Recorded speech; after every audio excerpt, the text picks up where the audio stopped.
Sin kaki ya, Sin. Iya, Kaki. Oh, mungkin terkait SPKN sendiri ngelaporin siapa atau Sesuai yang saya upload di pemilik akun Vina Teran. Jadi semuanya udah terima. Ya. Jadi hari ini saya dapat Ruben Onsudala untuk melaporkan pemilik akun, ya, pemilik akun Vina Teran, ya. Kita sudah tahu bersama beberapa hari ini bahwa di akun tersebut telah memposting dan transmisikan satu informasi yang tidak benar, ya, mengandung unsur pencemaran nama baik, fitnah, kebohongan, ya, bullying kepada anak di bawah umur. Jadi sudah diberikan kesempatan yang cukup oleh Ruben Onsudala kepada pemilik akun itu untuk minta maaf, untuk menghapus, untuk secara gentleman mengakui kesalahannya. Tapi yang dilakukan malah menambah postingan, ya, menambah postingan. Nah, jadi ini kan sepertinya dia merasa bahwa apa yang dia lakukan itu tidak salah, tidak ada kesadaran, sehingga akhirnya Ruben sampai pada satu keputusan untuk melakukan upaya hukum, ya.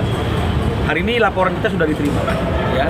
Prosesnya pasti melalui tahap gelar perkara dulu untuk melihat apakah ada unsur, melihat bukti permulaan yang cukup, dan ternyata semua yang kita lakukan, yang kita bawa hari ini sudah dapat diterima, diberikan rekomendasi oleh Dit Cyber, ya, dan kemudian kita bisa buat laporan hari ini. Nah, jadi ini bukti laporannya, rekan-rekan semuanya. Halo Bang, tanggal.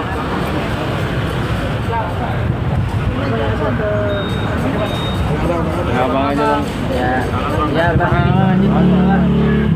Nomor LP-nya Bang, boleh Bang? Ya Bang, nomor LP-nya Nomor Bang. LP-nya nomor STTLP-B-534-7 tertanggal hari ini Polda Metro Jaya.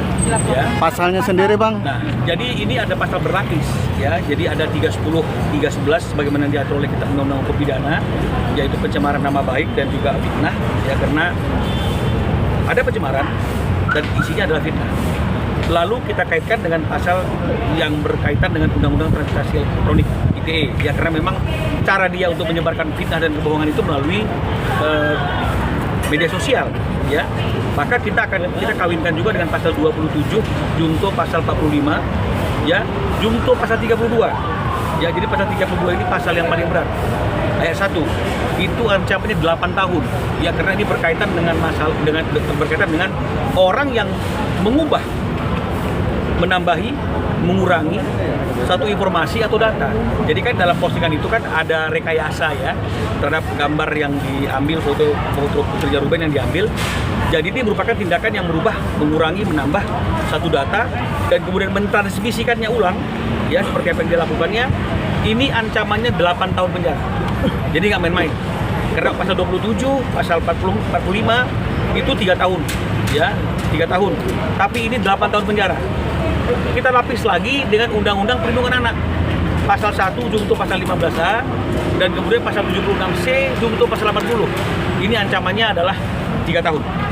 Karena apapun juga yang dia bully ini adalah anak yang masih di bawah umur. Jadi pasalnya sangat banyak sekali, ya. Ada pasal 310, 311 KUH pidana. Jadi ada 3 undang-undang nih KUH pidana, ya. Ada pasal 27 junto pasal 45 junto pasal 32 Undang-Undang ITE, ancaman tertinggi 8 tahun. Kemudian dijungkiskan lagi dengan Undang-Undang Perlindungan Anak. Jadi artinya ini adalah kejahatan yang serius. Jadi kami sudah serahkan semua bukti-bukti kepada pihak kepolisian di cyber. Kami berharap bahwa perkara ini cepat ditanganin, pelaku cepat untuk ditangkap untuk mempertanggungjawabkan perbuatannya. Keberadaan pelaku sudah diketahui Bang? Artinya dari IP address-nya di cyber kami yakin pasti akan sudah bisa melacaknya, dan kami juga dengan timnya Ruben Onsudala sudah juga memberikan bantuan informasi sebatas apa yang kami dapatkan.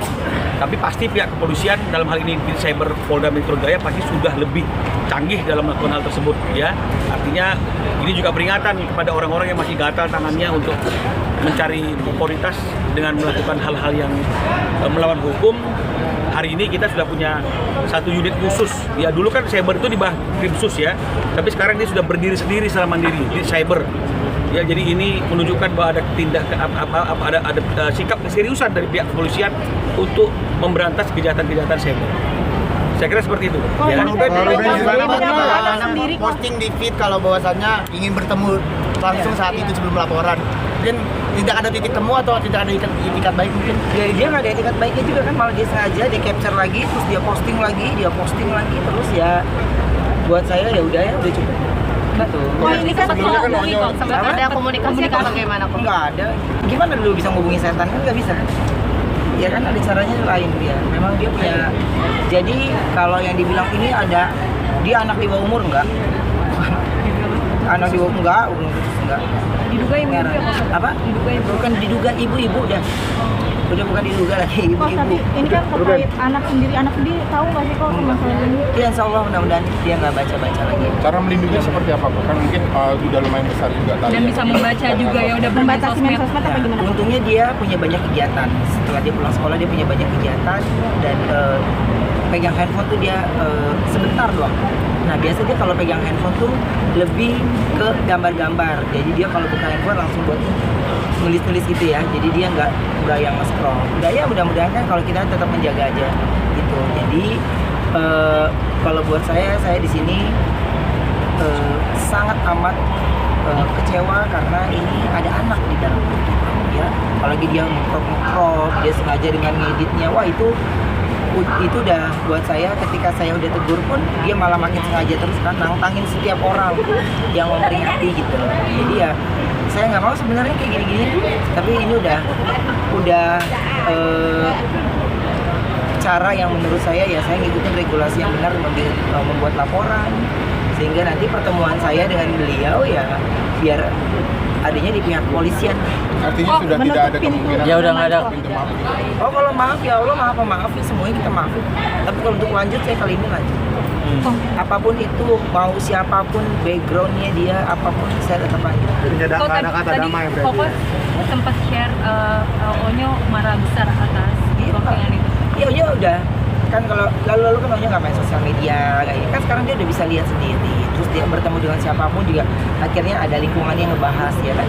Dan otomatis lah dia punya refleks dia marah pasti. Dia kan refleks dia marah. Dan ya saya coba tenangkan dia ketika dia sedang bekerja kan. Dia lagi di luar kota, dia lagi bekerja ya saya tenangkan dia ya. Pokoknya percaya aja nanti saya selesaikan satu-satu. Jadi ada dukungan dari Om itu untuk membawa ini ke jalur hukum ya Pak? Iya pasti. Tapi kalau saya di sini saya atas nama ayahnya. Jadi mau ada orang yang ngomong udahlah maafin, udah gini enggak, pokoknya intinya saya ngikutin kata hati saya. Karena Mungkin kenal sama yang namanya Pinotoan itu yang disebut Ricky itu? kenalin kagak paham. Lihat mukanya gue baru di situ. Tapi kan dia ikut-ikutan komen kan. Iya. Ikutan komen ya nanti kan dari cyber kan pasti akan berkembang ya, pasti akan berkembang gitu ya. Jadi mungkin ya mungkin beliau akan dipanggil, akan diminta pertanggungjawaban atas apapun yang disampaikan dalam proses tersebut kan. Iya, karena beliau udah sempat komentar soalnya. Iya. Oke, kalau dilihat dari postingan si Sinaran itu kan banyak tuh di TikTok tuh ya. Ada gejala dia mengalami gangguan jiwa nggak tuh? Enggak. Tidak ada. Pihak kepolisian lah yang Artinya secara gamblang dia buka ini gitu loh. enggak. Jelaskan enggak, tapi nanti pihak kepolisian lah yang lebih enak menjelaskan ya. Ya kalau orang yang mengalami gangguan nggak akan bisa buatan seperti ini, nggak kepikir lah. Pasti orang waras. Patut diduga orang waras. Oh mungkin dibalik sikap wasnya Kokoh mungkin sekarang kalau untuk menyenggol anak nggak ada kata maaf ya? Ada. Maju Enggak, terus lanjut. ingin coba. Ya kalau maaf-maafan nanti nggak itu ya, nggak ada rasa kapok gitu. Tapi kalau kita udah jadi orang tua tahu rasanya ketika anak lu harus dipermalukan di sosial media, ini jejak digital seumur hidup akan jadi. Tapi minimal yang dilakukan sama orang tuanya ya dia akan melihat. Jadi ketika dia lagi dihujat, lagi dipermalukan, ada orang tua yang membelanya. Sebenarnya kan kalau kalian membackup sepenuhnya Onyo, Ya. Sekarang Onyo sudah besar, udah bisa ada tanggung jawab dia juga untuk membackup adiknya juga. Ya pasti kalau nggak ada kegiatan dia pasti mau ikut juga. Tapi buat saya gini ini udah urusan orang tua aja. Onyo fokus dengan pekerjaannya. Ya kalau ada apa-apa pasti saya akan cerita ke dia. Cuman kan jiwa anak mudanya dia itu kan masih berkobar-kobar ya. Jadi ketika kita mengambil sebuah keputusan yang bijak belum tentu akan sependapat. Jadi saya rasa dengan dia berempati itu aja udah membuat dia udah kesel. Dia kesel banget karena dia tahu adiknya gitu. Makanya kalau saya bilang saya lewat Mami Nola ya nggak main-main gitu. udah enggak bang, kalau ini mah enggak, saya serius aja gitu, udah bener-bener. Dan kita tungguin sampai kemarin ya, nggak ada, dia terus menjadi-jadi. Kok waktu Tapi kita mau membawa bikin nama, laporan ada koordinasi sama bundanya anak-anak? enggak kan, kalau saya bilang saya berdiri atas nama anak aja. Tadinya sempat nahan-nahan nggak sih, kok mungkin nggak mau ngelaporin? Enggak. Gue kalau tentang anak deh. Gue kalau tentang anak, ya terutama anak-anak yang kecil itu ya, lihatannya itu kan masih kecil banget gitu. Ya, dia mengerti atau menilai orang lain juga nggak pernah. Ya kan, seru-seruan main-mainan aja gitu. Makanya saya bilang saya mah cuman yang saya bisa lakukan untuk membela anak saya ya seperti ini aja gitu. Apalagi anak cewek, Iya, cinta apalagi pertama anak. ayahnya. Iya, pasti. Dan rasanya ketika saya kemarin pergi keluar kota sama dia, itu rasanya itu udah campur aduk. Sedihnya ada di badan. Terus tapi kita harus bawa dia ketawa. Itu udah campur aduknya udah luar biasa. Tapi kalau kita sedih di mata dia, nanti dia kan Talia itu berasa orangnya apa? Perasa. Dia perasa gitu. Jadi tanpa lu ngomong apapun dia udah Peka, ya dia peka banget. Ya makanya dia nggak bisa ngucapin ulang tahun. Karena kalau dia ngucapin ulang tahun dari dulu pasti nangis. Misalnya selamat ulang tahun ayah, gitu. Selamat ulang tahun bunda, pasti dia nangis. Gitu. Jadi makanya dia dari kecil udah ngerti banget suasana haru buat dia. Gitu. Oh, mungkin sebagai ayah cinta pertamanya seorang anak perempuan, Iya. di pokoknya seperti apa sih untuk Tania, dan Talia itu lebih terbuka sama ayah? Kalau Talia ya mungkin gaya cara kita dulu beda ya sama anak sekarang gitu. Cuma kalau sama Talia ya aku biasakan untuk pancing dia dulu sampai dia mau ngomong. Nah biasanya saya dapat informasinya dari adiknya tuh Tania. Saya dapatnya dari dia, kan Tania kan ceplos-ceplos tuh ya kan. Jadi taunya dari dia dulu. Oke, terus saya pura-pura nggak dengar, terus dia kode-kodean mata tuh dua supaya ayahnya nggak tahu. Ntar baru kalau saya lagi berdua sama dia atau dia lagi digendong, nah baru tuh dia cerita. Biasanya Talia itu mesti berdua baru. Tapi kalau ada yang lain dia enggak. Ya. Terima kasih teman-teman. Makasih.